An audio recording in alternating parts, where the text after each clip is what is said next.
ஓம் சாந்தி. October 25, 2025.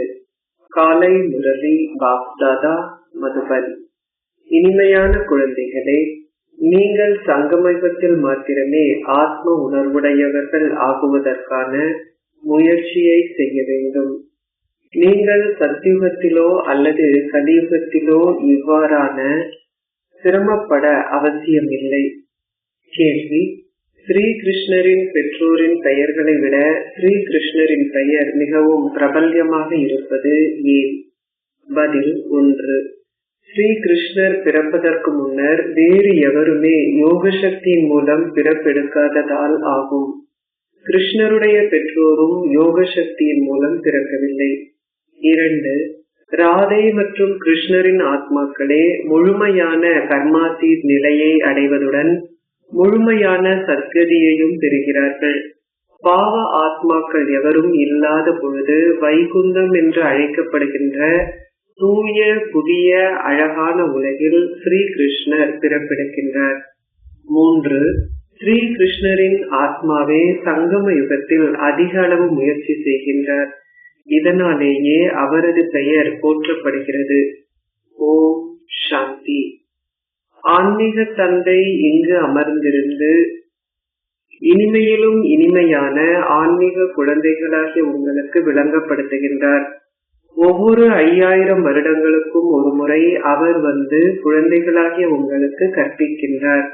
மக்கள் அழைக்கின்றார்கள், வந்து தூய்மையற்ற எங்களை தூய்மையாக்குங்கள். இது தூய்மையற்ற உலகம் என்பதையே நிரூபிக்கின்றது. புதிய உலகம் தூய்மையான உலகமாக இருந்தது. ஒரு புதிய கட்டடம் அழகானது, பழைய கட்டடம் வெடித்து அழிந்து விடுகின்றது. அது மழைக்கு இடிந்து வீழ்ந்து விடுகிறது. தந்தை இப்பொழுது உலகை புதிதாக்க வந்துள்ளார் என்பதை குழந்தைகளாகி நீங்கள் அறிவீர்கள். அவர் இப்பொழுது உங்களுக்கு கற்பிக்கின்றார். அவர் 5000 ஆண்டுகளின் பின்னர் மீண்டும் உங்களுக்கு கற்பிப்பார். எந்த சாதுவோ புனிதரோ அல்ல தன்மை பின்பற்றுபவர்களுக்கு இவ்வாறு கற்பிப்பதில்லை. ஏனெனில் அவர்கள் துறவற பாதையை சார்ந்தவர்கள். ஆதலால் அவர்கள் இது பற்றியோ அல்லது நாடகம் பற்றியோ எதையும் அறிய மாட்டார்கள். தந்தையை தவிர வேறு எவராலும் உலகின் ஆரம்பம், மத்தியமம், இறுதியின் ரகசியங்களை உங்களுக்கு கூற முடியாது. ஆத்ம உணர்வுடையவர் ஆகுவதையே குழந்தைகளாகிய நீங்கள் சிரமமாக கருதுகின்றீர்கள். ஏனெனில் நீங்கள் அரை கல்பமாக ஆத்ம உணர்வில் இருக்கவில்லை. தந்தை கூறுகின்றார், இப்பொழுது உங்களை ஆத்மாக்களாக கருதுங்கள். ஆத்மாக்களை பரமாத்மா என எண்ணாதீர்கள். இல்லை, உங்களை ஆத்மாக்களாக கருதி பரம்பிதா பரமாத்மா சிவனை நினைவு செய்யுங்கள். நீங்கள் தூய்மையற்றவர்களில் இருந்து தூய்மையாக்குகின்ற நினைவு யாத்திரையே பிரதான விஷயமாகும். இதில் பௌதீகமானவை எதுவும் இல்லை. உங்களுடைய செவிகளையோ மூக்கையோ நீங்கள் மூட வேண்டியதில்லை. உங்களை ஆத்மாவாக கருதி தந்தையை நினைவு செய்வதே பிரதான விஷயம். நீங்கள் அரை கல்பமாக ஷரீர உணர்வு பழக்கத்தை விருத்தி செய்துள்ளீர்கள். நீங்கள் முதலில் உங்களை ஓர் ஆத்மாவாக கருதுகின்ற பொழுதே உங்களால் தந்தையை நினைவு செய்ய முடியும். பக்தி மார்க்கத்திலும் மக்கள் பாபா பாபா என அழைக்கின்றார்கள். சத்யுகத்தில் பௌதிகமான ஒரு தந்தையை மாத்திரமே நீங்கள் கொண்டிருக்கின்றீர்கள் என்பதை குழந்தைகளாகிய நீங்கள் அறிவீர்கள். அங்கே எவருமே அப்பாலுள்ள தந்தையை நினைவு செய்ய மாட்டார்கள். ஏனெனில் அவர்கள் அங்கே சந்தோஷமாக இருக்கிறார்கள். பின்னர் பக்தி மார்க்கத்தில் நீங்கள் பௌதீக தந்தை, ஆன்மீக தந்தை என இரு தந்தையரை கொண்டிருக்கின்றீர்கள். சகலரும் துன்ப நேரத்திலேயே அப்பாலுள்ள தந்தையை நினைவு செய்கிறார்கள். சத்யுகத்தில் எந்த விதமான பக்தியும் இல்லை. அங்கே நீங்கள் இந்த ஞானத்தின் வெகுமதியை அனுபவம் செய்கிறீர்கள். நீங்கள் இந்த ஞானத்தை அங்கே கொண்டிருக்கின்றீர்கள் என்றில்லை. இந்நேரத்தில் நீங்கள் கற்கின்ற ஞானத்தின் வெகுமதியை அங்கே பெறுகின்றீர்கள். தந்தை ஒரு முறை மாத்திரமே வருகின்றார். அரை கல்பத்திற்கு நீங்கள் எல்லையற்ற தந்தையிடமிருந்து பெறுகின்ற சந்தோஷம் என்னும் ஆஸ்தியை கொண்டிருக்கின்றீர்கள். பின்னர் நீங்கள் உங்களுடைய லௌகீக தந்தைகளிடமிருந்து தற்காலிகமான ஆஸ்தியை பெறுகின்றீர்கள். மனிதர்களால் இதை விளங்கப்படுத்த முடியாது. இது புதிய விஷயமாகும். தந்தை 5000 வருடங்களுக்கு ஒரு முறை சங்கமயுகத்தில் மாத்திரமே வருகின்றார்.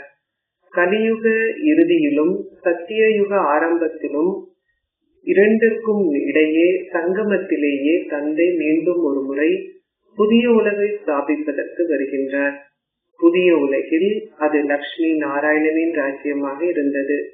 பின்னர் திரேதா யுகத்தில் ராமரின் ராஜ்யம் இருந்தது.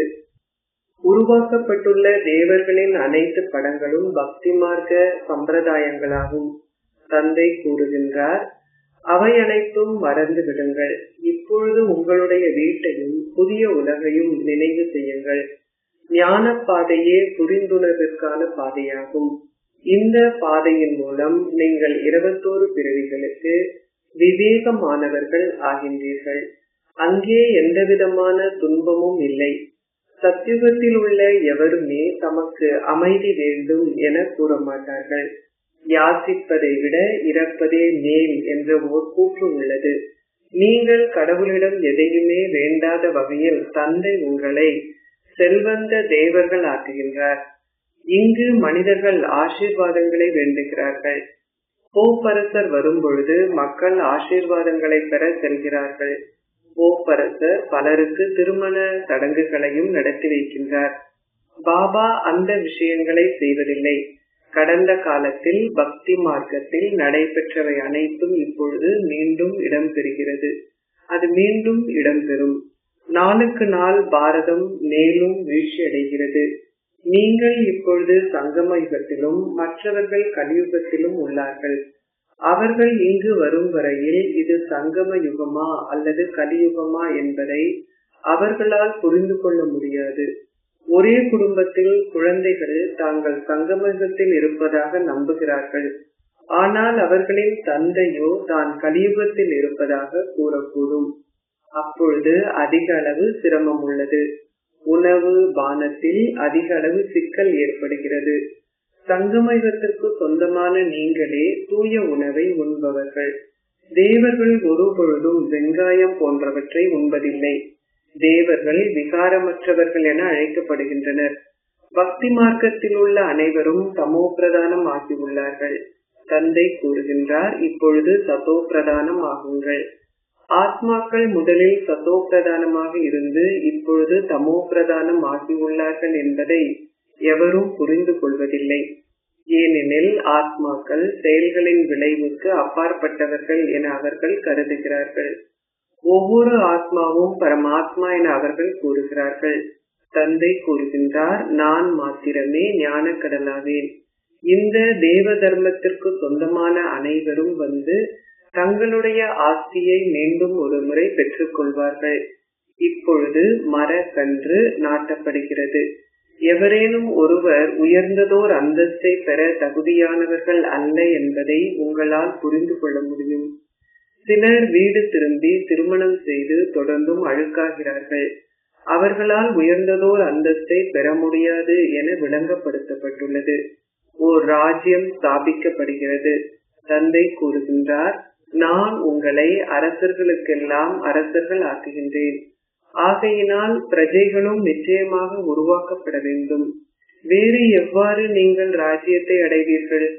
இந்த வார்த்தைகள் கீதையில் உள்ளன. இது கீதையின் யுகம் என அழைக்கப்படுகிறது. நீங்கள் ராஜயோகம் கற்கின்றீர்கள்.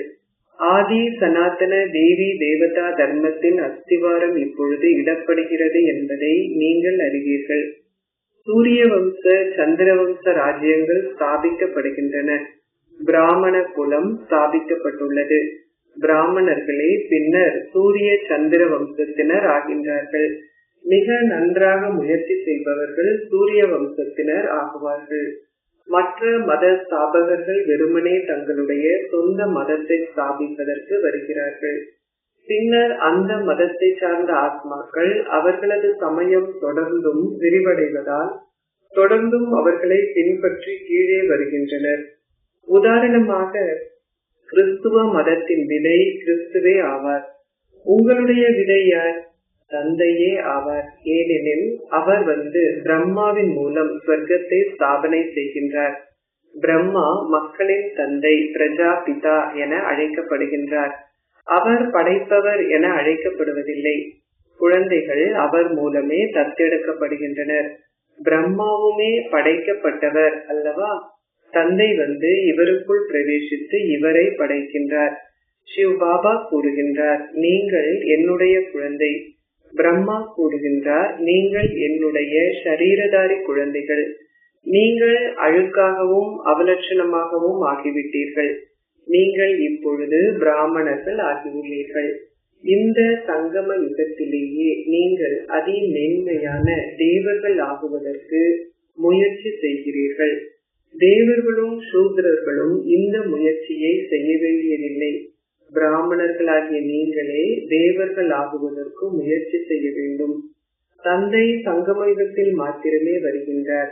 இந்த யுகம் மிகவும் குறுகியது. இதனாலேயே இது லீப் யுகம் என்று அழைக்கப்படுகிறது. எவருமே இதை அறிய மாட்டார்கள். தந்தையும் முயற்சி செய்ய வேண்டியுள்ளது. புதிய உலகம் உடனடியாகவே உருவாக்கப்படும் என்றில்லை. தேவர்கள் ஆகுவதற்கு உங்களுக்கு காலம் எடுக்கிறது. நற்செயல்களை செய்தவர்கள் நல்ல குடும்பத்தில் பிறப்பெடுப்பார்கள். நீங்கள் இப்பொழுது செய்யும் முயற்சிகளுக்கு ஏற்ப வரிசை கிரமமாக அழகானவர்கள் ஆகின்றீர்கள். ஆத்மாக்களே இவ்வாறு ஆகின்றனர். ஆத்மாக்களாகிய நீங்கள் இப்பொழுது நல்ல செயல்களை செய்வதற்கு கற்கின்றீர்கள். ஆத்மாக்கள் நல்ல தீய சமஸ்காரங்களை தங்களுடன் சுமந்து செல்கிறார்கள். நீங்கள் இப்பொழுது அழகான மலர்கள் ஆகின்றீர்கள். பின்னர் தொடர்ந்தும் நல்ல வீடுகளில் பிறப்பெடுப்பீர்கள். இங்கு நல்ல முயற்சி செய்தவர்கள் நிச்சயமாக நல்ல வீடுகளில் பிறப்பெடுப்பார்கள். எனினும் அது வரிசை கிரமமாகவே உள்ளது. நீங்கள் செய்யும் செயல்களுக்கு ஏற்ப நீங்கள் பிறப்பெடுக்கின்றீர்கள். தீய செயல்கள் செய்பவர்கள் இல்லாத பொழுதே ஸ்வர்க்கம் ஸ்தாபிக்கப்படும். தேர்வு இடம்பெறும். தமோ பிரதானமான அனைவரும் அழிக்கப்பட்டு பின்னர் புதிய தேவர்கள் கீழே வர ஆரம்பிப்பார்கள். சீரழிந்தவர்கள் அழிக்கப்பட்ட பின்னர் கிருஷ்ணர் பிறப்பு இடம்பெறுகிறது. அதுவரை மாற்றம் தொடர்ந்தும் இடம்பெற்றிருக்கும். அழுக்கான எவரும் இல்லாத பொழுதே கிருஷ்ணர் வருவார். அதுவரை அவர்கள் தொடர்ந்தும் வந்து செல்வார்கள். கிருஷ்ணருடைய பெற்றோர் அவரை பெறுவதற்காக முன்கூட்டியே தேவைப்படுகின்றனர். அந்நேரத்தில் நல்லவர்கள் மாத்திரமே இருப்பார்கள். மற்ற அனைவரும் சென்று விடுவார்கள். அப்பொழுதே அது ஸ்வர்க்கமென அழைக்கப்படும். கிருஷ்ணரை வரவேற்பவர்களாகிய நீங்கள் மாத்திரமே இருப்பீர்கள். இது இன்னமும் ராவண ராஜ்யமாகையால் நீங்கள் நஞ்சின் மூலமே பிறப்பெடுத்திருப்பீர்கள். அவை தூய பிறப்புகளாக இருக்க முடியாது. ஸ்ரீ கிருஷ்ணர் மாத்திரமே முதலாவது தூய பிறப்பை எடுக்க முடியும். அதன் பின்னரே வைகுந்தமான புதிய உலகம் என உலகம் அழைக்கப்படுகிறது. கிருஷ்ணர் சம்பூர்ணமான அழகான புதிய உலகிலேயே வருவார். ராவண சமுதாயம் முழுமையாகவே அழிக்கப்பட்டுவிடும். கிருஷ்ணருடைய பெயர் அவரது பெற்றோர்களின் பெயர்களை விடவும் மிகவும் பிரபல்யமானது. கிருஷ்ணரின் பெற்றோரின் பெயர்கள் அவ்வளவு பிரபல்யமானதல்ல. கிருஷ்ணருக்கு முன்னர் பிறப்பெடுத்தவர்கள் யோக சக்தி மூலம் பிறப்பெடுப்பதில்லை. கிருஷ்ணரின் பெற்றோர் யோக சக்தி மூலம் பிறப்பெடுத்திருக்கின்றனர் என்று இல்லை. அவ்வாறாயின் அவர்களுடைய பெயரும் பிரபல்யமாகி இருக்கும். இது கிருஷ்ணரின் பெற்றோர் ஸ்ரீ கிருஷ்ணர் செய்தது போன்ற முயற்சி செய்யவில்லை என்பதையே நிரூபிக்கின்றது. நீங்கள் மேலும் முன்னேறி செல்லும் பொழுது தொடர்ந்தும் இந்த விஷயங்களை புரிந்து கொள்வீர்கள். ராதையும் கிருஷ்ணரும் மாத்திரமே முழுமையான சம்பூர்ண ஸ்திதியை கொண்டிருக்கிறார்கள். அவர்களே முதலில் சத்கதிக்குள் செல்கிறார்கள். பாவ ஆத்மாக்கள் எவரும் எஞ்சி இருக்காத பொழுதே அவர்கள் பிறப்பெடுக்கின்றனர். அப்பொழுது அது தூய உலகம் என அழைக்கப்படுகிறது. இதனாலேயே கிருஷ்ணரின் பெயர் பிரபல்யமானது. அவரது பெற்றோரின் பெயர் பிரபல்யமானது அல்ல. நீங்கள் மேலும் முன்னேறி செல்லும் பொழுது பல காட்சிகளை காண்பீர்கள். இன்னமும் காலம் உள்ளது. நீங்கள் எவருக்கும் விளங்கப்படுத்தலாம். இவ்வாறாக ஆகுவதற்கே நாங்கள் கற்கின்றோம். அவர்களுடைய ராஜ்யம் இப்பொழுது உலகில் ஸ்தாபிக்கப்படுகிறது. புதிய உலகம் எங்களுக்கு தேவைப்படுகிறது. இதுவரை நீங்கள் தேவ சமுதாயத்தினர் என அழைக்கப்படுவதில்லை. நீங்கள் பிராமண சமூகத்தவர்கள். நீங்கள் தேவர்கள் ஆகப் போகின்றவர்கள். தேவ சமுதாயம் உருவாக்கப்படும் பொழுது ஆத்மாக்களாகிய நீங்கள் உங்கள் சரீரங்கள் இரண்டும் தூய்மையானவையாக இருக்கும். தற்பொழுது நீங்கள் சங்கமயுகத்தில் இருந்து அதி மேன்மையானவர்கள் ஆகின்றீர்கள். இவை அனைத்தும் முயற்சி செய்வதற்கான விஷயங்களாகும். நீங்கள் நினைவின் மூலம் பாவ செயல்கள் செய்வதை வெற்றி கொள்ள வேண்டும். நீங்கள் நினைவில் நிலைத்திருப்பதற்கு மீண்டும் மீண்டும் மறக்கின்றீர்கள் என கூறுகின்றீர்கள். பாபா சுற்றுலா செல்லும் பொழுது நான் நினைவு செய்யாதிருந்தால் பாபா என்ன கூறுவார் என சிந்திக்கின்றார். இதனாலேயே பாபா கூறுகின்றார், நீங்கள் சுற்றுலா செல்லும் பொழுதும் நினைவில் நிலைத்திருங்கள். அனைத்தையும் செய்யும் பொழுதும் அன்பிற்கினியவரை நினைவு செய்யுங்கள். அப்பொழுது உங்கள் பாவங்கள் அழிக்கப்படும். இதிலேயே முயற்சி தங்கி உள்ளது. இந்த நினைவின் மூலம் ஆத்மாக்களாகிய நீங்கள் தூய்மையாகுவீர்கள். அத்துடன் நீங்கள் அழியாத ஞான செல்வத்தையும் சேமித்துக் கொள்வீர்கள். ஒருவர் பின்னர் தூய்மையற்றவர் ஆகினால் அவரிடம் இருக்கின்ற ஞானம் அனைத்தும் முடிவடைந்துவிடும். தூய்மையே பிரதான விஷயமாகும். தந்தை மிக நல்ல விஷயங்களையே விளங்கப்படுத்துகின்றார். வேறு எவரிடமும் உலகின் ஆரம்பம், மத்தியமம், இறுதி பற்றிய ஞானம் இல்லை. மற்ற ஆன்மீக ஒன்று கூடல்கள் அனைத்தும் பக்தி மார்க்கத்திற்கு சொந்தமானவை. உண்மையில் இல்லற பாதைக்கு சொந்தமானவர்கள் மாத்திரமே பக்தி செய்ய வேண்டும் என பாபா விளங்கப்படுத்தியுள்ளார். நீங்கள் அதிக அளவு சக்தியை கொண்டிருக்கின்றீர்கள். நீங்கள் வீட்டில் இருக்கும் பொழுதே சந்தோஷத்தை பெறுகின்றீர்கள். நீங்கள் சர்வ சக்திவான் தந்தையிடமிருந்து அதிக அளவு சக்தியை பெறுகின்றீர்கள். சந்நியாசிகளும் காட்டில் வசித்த பொழுது அந்த சக்தியை கொண்டிருந்தார்கள். இப்பொழுது அவர்கள் தாங்கள் வசிப்பதற்கென பெரிய தொடர் மாடிகளை கட்டியுள்ளார்கள். அவர்களிடம் இப்பொழுது அந்த அளவிற்கு சக்தி இல்லை. நீங்கள் ஆதியில் சந்தோஷம் என்னும் சக்தியை கொண்டிருந்தீர்கள். ஆனால் பின்னர் அது மறைந்து விடுகிறது. அது போன்றே அவர்கள் ஆரம்பத்தில் அமைதி சக்தியை கொண்டிருந்தனர். ஆனால் இப்பொழுது அவர்களிடம் அது இல்லை. முன்னர் அவர்கள் படைப்பவரையோ அல்லது படைப்பையோ தாங்கள் அறிய மாட்டார்கள் என்று கூறும் பொழுது அவர்கள் உண்மையையே கூறினார்கள். இப்பொழுது அவர்கள் தங்களையே கடவுளென அழைக்கின்றனர். அவர்கள் சிவோகம் என கூறுகிறார்கள். தந்தை விளங்கப்படுத்துகின்றார். இந்நேரத்தில் முழு விருட்சமும் தமோ பிரதானம் ஆகியுள்ளது. இதனாலேயே நான் சாதுக்களையும் புனிதர்களையும் ஈடேற்ற வந்துள்ளேன். இந்த உலகம் மாற வேண்டும். ஆத்மாக்கள் அனைவரும் வீடு திரும்புவார்கள். எவ்வாறு ஓர் அழியாத பாகம் ஒவ்வொரு ஆத்மாவிலும் பதியப்பட்டுள்ளது என்பதையும் அது எவ்வாறு மீண்டும் மீண்டும் நடிக்கப்படும் என்பதையும் எந்த ஆத்மாவுமே புரிந்து கொள்வதில்லை. ஆத்மாக்கள் சின்னம் சிறியவர்கள். அவர்களில் பதிந்துள்ள அழியாத பாகங்கள் ஒருபொழுதும் அழிக்க முடியாதவை. இதை புரிந்து கொள்வதற்கு மிகவும் தூய்மையான புத்தி தேவைப்படுகிறது. நீங்கள் நினைவு யாத்திரையில் போதையுடன் இருக்கும் பொழுதே அது இடம்பெறும். நீங்கள் முயற்சி செய்யாது ஓர் அந்தஸ்தை அடைய முடியாது. இதனாலேயே இது நினைவு கூறப்படுகிறது. நீங்கள் மேலேறினால் ஸ்வர்க்க அமிர்தத்தின் இனிமையை சுவைப்பீர்கள். ஆனால் இரட்டை கிரீடமணிந்த அரசர்களுக்கெல்லாம் அரசராக இருப்பதற்கும் பிரஜைகளில் ஒருவராக இருப்பதற்கும் இடையில் அத்தகைய பெரிய வித்தியாசம் உள்ளது. அனைவருக்கும் கற்பிப்பதற்கு ஒரே ஒருவர் மாத்திரமே இருக்கின்றார். நீங்கள் இதை மிக நன்றாக புரிந்து கொள்ள வேண்டும். நினைவு யாத்திரையே பிரதான விஷயம் என பாபா மீண்டும் மீண்டும் விளங்கப்படுத்துகின்றார். நான் உங்களை உலக அதிபதிகள் ஆக்குவதற்காகவே உங்களுக்கு கற்பிக்கின்றேன். ஆகவே ஆசிரியரே குருவாகவும் இருக்கின்றார். தந்தையே ஆசிரியர்களுக்கெல்லாம் ஆசிரியரும் தந்தையருக்கெல்லாம் தந்தையும் ஆவார். உங்கள் பாபா மிகவும் அன்பானவர் என குழந்தைகளாகிய நீங்கள் அறிவீர்கள். நீங்கள் அந்த தந்தையை அதிக அளவில் நினைவு செய்ய வேண்டும். அத்துடன் நீங்கள் சரியாக கற்கவும் வேண்டும். தந்தையை நீங்கள் நினைவு செய்யாது விட்டால் உங்களுடைய பாவங்கள் அழிக்கப்பட முடியாது. தந்தை சகல ஆத்மாக்களையும் தன்னுடன் திரும்பவும் வீட்டிற்கு அழைத்து செல்வார். சகல சரீரங்களும் அழிக்கப்பட்டு ஆத்மாக்கள் வீடு திரும்பி தம் தம் சொந்த மத பிரிவுகளின் வரிசைக்கு ஏற்ப வசிப்பார்கள். அச்சா, இனிமையிலும் இனிமையான அன்பிற்குரிய எப்பொழுதோ காணாமல் சென்று இப்பொழுது கண்டெடுக்கப்பட்டிருக்கும் குழந்தைகளுக்கு உங்கள் தந்தை தாயாக இருக்கும் தாதாவின் அன்பும் நினைவுகளும் காலை வந்தனங்களும்.